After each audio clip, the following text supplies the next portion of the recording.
Accountancy 2, Chapter 1, Depreciation.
Depreciation, meaning and definition. Meaning of depreciation. Depreciation means fall in the value of an asset or fall in the quality of an asset. It is derived from the word depretium. D means decline and pretium means price. It means decline of the price or the value of the fixed assets. Depreciation is the loss of value of fixed assets arising from the use, effluxion of time or obsolescence. So what is effluxion means passage of the time, and obsolescence means because of the new technology that has come, the old technology the value of the old technology may get reduced. So the value of the asset falling down or loss in the value of the fixed asset because of the usage or passage of the time or uh, the old technology, together it is called as depreciation. For example, a machine is purchased for rupees 1 lakh, and by the end of 5 years it was used continuously for 5 years, and when it was sold after 5 years, the value of the machine was 10,000 rupees. So the depreciation is all through the 5 years, it is 90,000. So that is the value of machine which was at the time of purchase, it was 1 lakh, but slowly or gradually the value of the machinery has fallen down up to 90,000, and the scrap value or the residual value of the machine was only 10,000 after 5 years. So that is called as depreciation. 90,000 can be called as depreciation.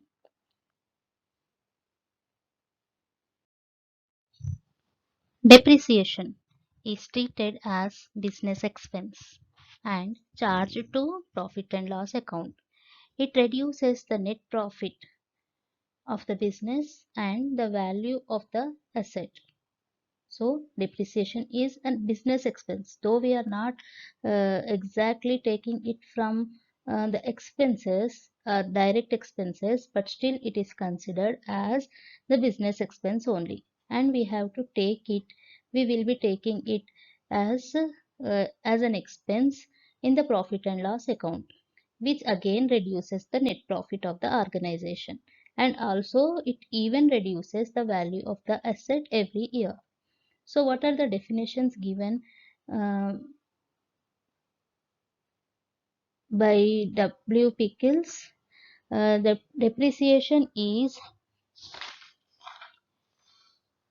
the the permanent and continuing diminution in the quality, quantity, or value of asset.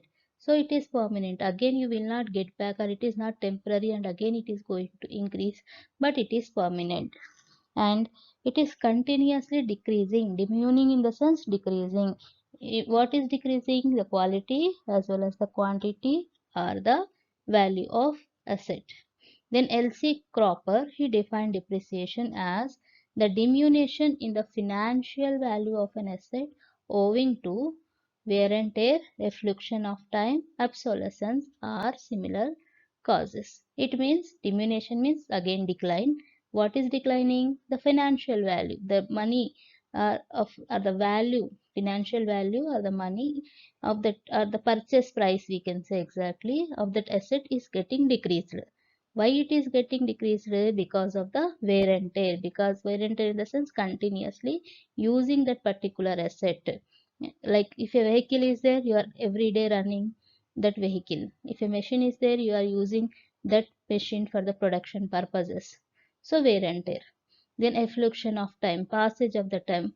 Previous year it has been purchased and this year one continuous year has been passed. Again the next year another 2 years have been passed. So passage of the time also affects the value of the machine. It will be getting lower. And then obsolescence, as I have told you, because of the new technology that has come, the old technology which is there becomes uh, like gets depreciated, or similar such type of causes. So J.H. Burton, he defines depreciation as shrinkage in the value of an asset at a given date as compared its value of a previous date. Shrinkage means again decline in the value of asset at a given date. Given date in the sense on the date in which you are calculating the depreciation is compared with the previous date. Previous date means suppose the vehicle or the machine has been purchased 1 year back. So that becomes the previous date. The previous date it will be more. The given date it will be less. So it is compared, and how much it is less, that is nothing but the depreciation. Suppose actually it might be 1 lakh rupees, the value might shrink to 95,000 rupees. It means 5,000 can be the depreciation. Hope you have understood. Significance or need for providing depreciation. So significance is nothing but the need. Why to provide the depreciation? What is the necessity to provide the depreciation, or what is the importance of depreciation? Here we are going to learn. It is not possible to find out the correct profit or loss of the business organization unless all the incomes and expenses are considered in the books of accounts. Means what? Suppose if you want to know the profit and loss of a business organization after completing one financial year, then if you put the purchase price of a machine or a vehicle or any other asset which has been purchased about 5 years back, so without depreciation, you are not calculating the depreciation, you are not writing any depreciation in the profit and loss account. Can you be able to provide uh, a true profit or loss to the business organization? It is not possible, because when you are taking all the incomes in the income side, definitely in the credit side, definitely the expenses also should be taken. The value of the machine which has been purchased of about 5 years back will not be same. It will be, the value will be getting slowly reduced year by year. So how much it is reduced is nothing but depreciation. So that depreciation you need to show it every year. Suppose the machine has been purchased at 50,000. So every year 2,500 is the depreciation. You have to deduct from 50,000 2,500, and the value of the asset is 47,500 and depreciation is 2,500. The 2,500 you have to show it in the profit and loss account, and 47,500 you have to show it in the balance sheet. Then only you will get the exact financial position of the business organization and the net profit of the organization. If you are not doing this, then whatever the picture you are showing, that is whatever the financial position you are showing, will be completely wrong. So the first important thing or the necessity is to provide the true picture or the true profit and loss account of the business, and true financial position. So for that, you need to prepare uh, or provide the depreciate the assets so that true value of the machinery could be found out, and depreciation could be charged all the assets, and the depreciation could be put in different in the profit and loss account if as an expense compulsorily. Depreciation is a non-cash expense. It means you there will not be, it is not like a direct expenditure like stationery or any other expenditure or postage or like that, but it is indirectly we have to calculate. Last year also you have calculated depreciation from the adjustments you have considered, and you have taken and you have calculated the depreciation. It was not given in the trial balance, the depreciation directly. You have taken it from the adjustment, what is the percentage of depreciation, and you have calculated in the uh, for the asset, and you have put it in the profit and loss, if you remember. So it is a non-cash expenditure. You won't get, it is not a direct expense actually, it is an indirect expense, but still it accounts to show the profit and loss, and net profit, true net profit could be found out only if the depreciation is calculated and put in the profit and loss account compulsorily. Then though it is not visible, but still it has to be debited in the profit and loss account every year. So let us go for the significance in detail. To ascertain the true results of the business operation, as I have told you, to show the fixed asset at their original value. Original value was in the first year, as I said, the previous example, a machine was purchased for 50,000. So the next year, what is its value? It is 47,500. Again, the next year, if you reduce, it will be only 45,000. So it is showing the original worth of the fixed asset, and to provide the funds for replacement of the asset. So whatever the depreciation you are collecting, 2,500, 2,500, 2,500, if you take the same example. So those are the funds that are getting collected for replacement, and to ascertain the true cost of production, and to follow the legal provisions.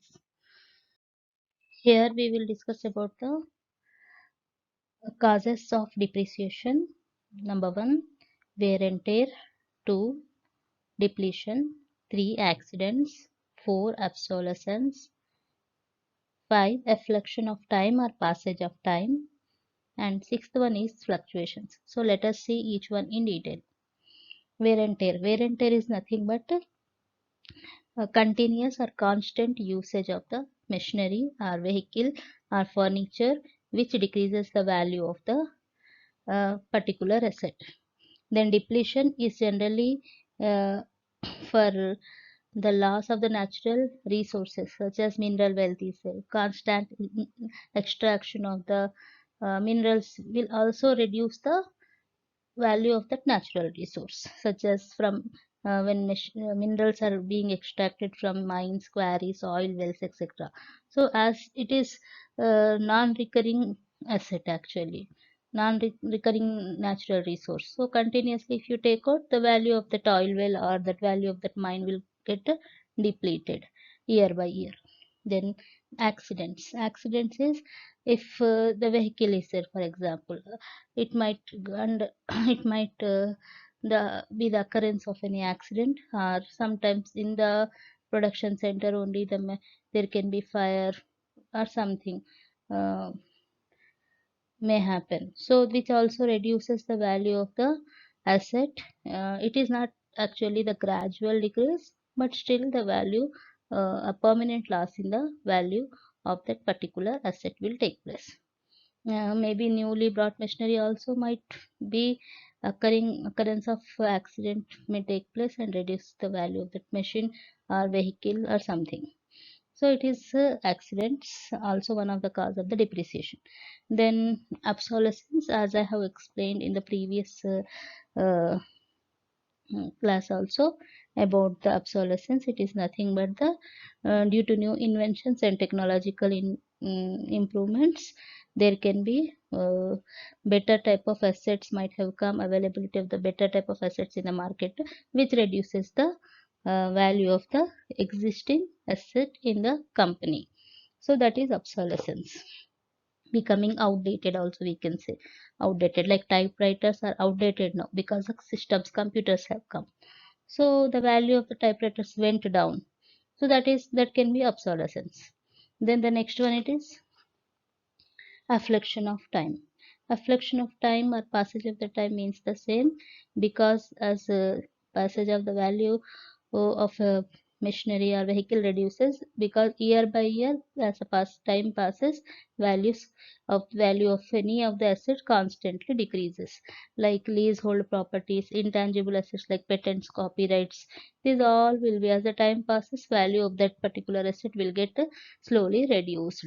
Then fluctuations is nothing but the changes in the market conditions, which also reduces the value of the assets.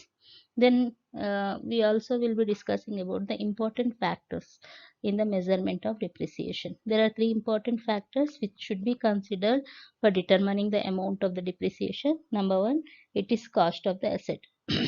Cost of the asset includes invoice price, that is price paid for purchasing, and also besides that particular price is paid, apart from that, from the freight, that is bringing that machinery from the place where it is purchased to your production center, that also should be added to the cost of the asset. And also erection charges or installation charges. So these three things have to be added under the cost of the asset only. What are those three things? The first one, it is the production price of the asset, and freight, that is bringing the machine from the product, from the purchasing place to the production, to your production center, or to a usage center, to your place, production place, sorry, purchase place to your usage place. So that is freight charges. And installation of that machinery or some other beginning expenses will be there in earlier, like installation charges or erection charges. So those three have to be added to make it as a cost of asset. It should not be only purchase price should be taken while doing the problem. You have to uh, take all these things also into consideration, that is freight and the installation charges plus the purchase price of the asset. Second one, it is estimated useful life. So how will you consider, how will you know how many years it will be useful in future? Like you have to call certain expert of that particular vehicle or machinery, or you can yourself calculate it if you have already used past experience. So with that you can use, you can estimate the useful life of that asset. And then next, estimated scrap value. After usage of so many years, suppose you have estimated that it will run about 10 years. So after the completion, at the end of completion of 10 years, what can be the scrap value? Scrap value in the sense, what is the residual value or the salvage value? If you sell whatever is remained of that machine, how much amount you will get? That also you should be able to calculate. So these three things, when you are calculating, or when you are measuring the depreciation, you have to take into consideration. Methods of providing depreciation using straight line and reducing balance method. Though there are many methods of, of calculating the depreciation, such as annuity method, depreciation fund method, or depletion method, or evaluation method, but the most important and famous methods are fixed installment or straight line method and reducing balance method. So here you are going to learn only these two methods. First one, fixed installment method. What is fixed installment method? Under this, depreciation is charged on the original cost of an asset every year. Like the amount of annual depreciation every year, whatever we are taking, will be fixed or uniform. It will not change. As the previous example we can take, if a machine is purchased for 50,000 and the depreciation is about 5%, so every year you will be calculating the depreciation as 2500 rupees. So 50,000 minus 2500 first year, again uh, 47,500 minus 2,500 second year, again 45,000 minus 2,500 third year, again 42,500 minus 2,500. So what is the common thing among all these? That is 2,500. Means an amount of annual depreciation is fixed. That is 2,500 is fixed every year, which is called as fixed installment method. Okay, this method is also called as uh, equal installment method or original cost method or straight line method. So why it is called as original cost method?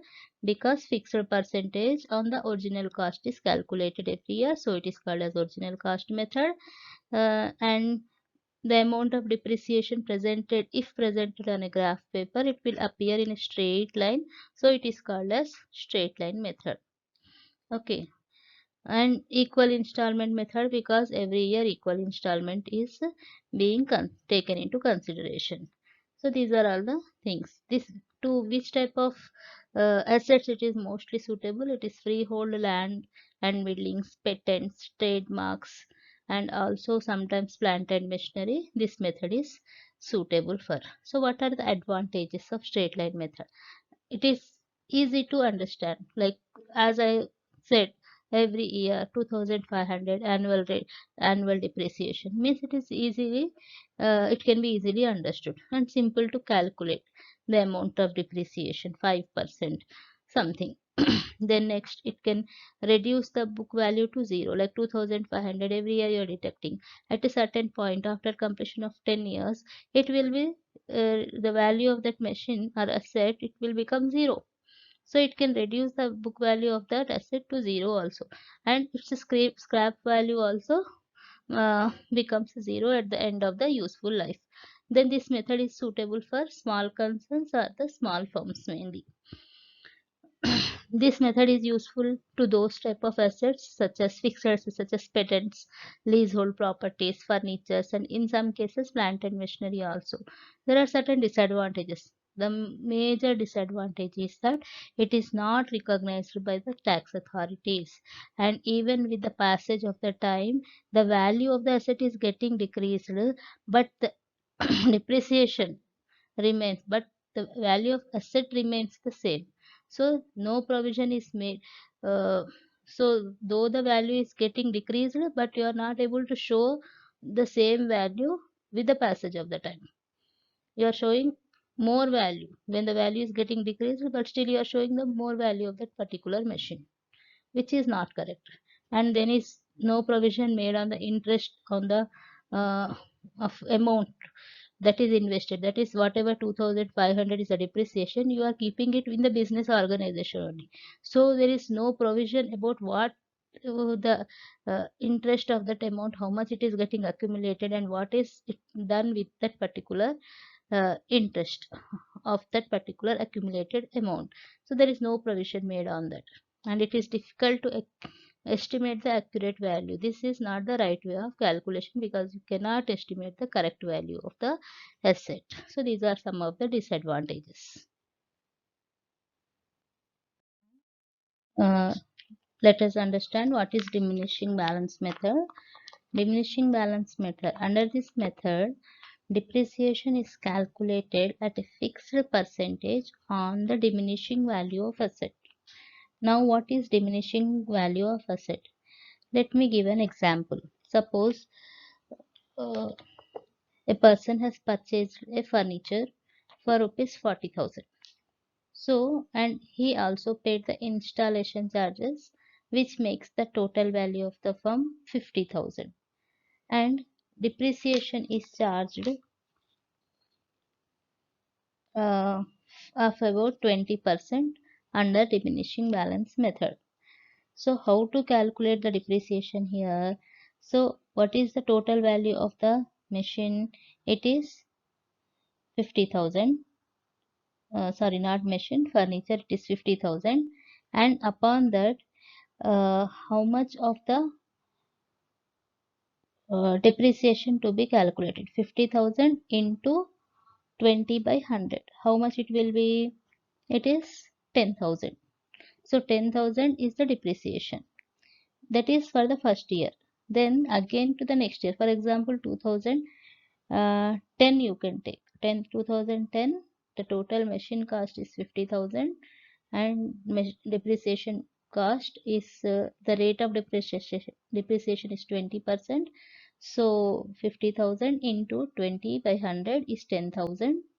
Then from this 50,000 you have to minus the 10,000. So the balance, what is the balance now? 40,000. So 40,000 is this balance you have to carry forward to the next year. Then again you are calculating the depreciation, that is 20% on this 40,000 rupees, like 40,000 into 20 by 100. So 40,000 into 20 by 100 is 8,000. And again whatever is the remaining 40,000 minus 8,000 is 32,000. And that 32,000, upon that 32,000 you are calculating 20%. So 32,000 into 20 by 100. Whereas previously in the fixed installment method, suppose if you take similar example, like suppose if the machine is purchased for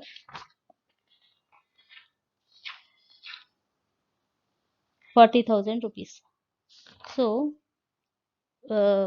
first year it is 40,000. Upon that you will be calculating the rate of depreciation is 10%. So 40,000 into